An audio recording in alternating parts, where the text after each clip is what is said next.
JMM के केंद्रीय प्रवक्ता मनोज पांडे ने बाबूलाल मरांडी पर राजनीति चमकाने के लिए चक्रधरपुर जाने का आरोप लगाया है।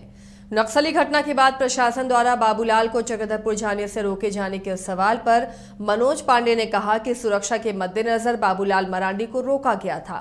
झामुमो प्रवक्ता ने कहा है कि भाजपा को अपने शासनकाल में हुए नक्सली घटनाओं को भी एक बार याद कर लेना चाहिए। देखिए, बाबूलाल जी अब हमको लगता है सीनियर लीडर हो गए।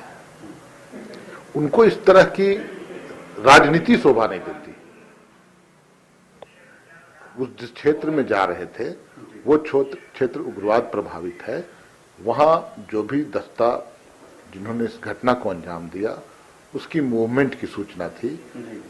बाबूलाल मरांडी जी की सुरक्षा इस सरकार के लिए सर्वोपरि है और उनकी सुरक्षा को ध्यान में रखकर ही सरकार ने उन्हें जाने से रोका। क्योंकि स्थिति जब तक पूरी तरह से कॉम्बिंग ऑपरेशन चल रहे थे, कई जगह बारूदी सुरंग होने की खबरें मिल रही थी, वैसी परिस्थिति में बाबूलाल जी को हम लोग यह सरकार कैसे जाने की इजाजत देती।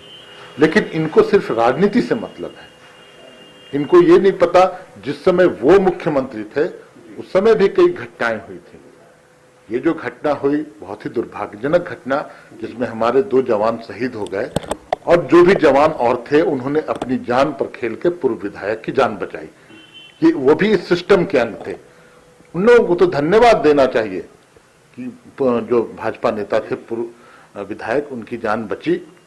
2 हमारे सिपाही शहीद हो गए, तो ये बहुत बड़ी बात है। सरकार के प्रिय हम लोगों ने तो खुद अपने कई लोगों को खोया है। जिस समय सांसद सुनील महतो की हत्या हुई थी उस समय किसकी सरकार थी? जिस समय रमेश सिंह मुंडा की हत्या हुई थी, जिस समय महेंद्र सिंह जैसे लोकप्रिय नेता की हत्या हुई थी, क्या वो भूल गए ये लोग? उस पर कोई टिप्पणी करना ये नहीं चाहते हैं। लेकिन अभी जो घटना हुई बहुत दुखदायी, दुर्भाग्यपूर्ण।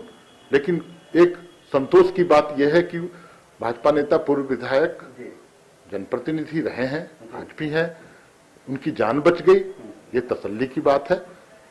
और पुलिस प्रशासन को थैंक्स बोलना चाहिए उनको, उन्होंने शहादत देकर उनकी जान बचाई।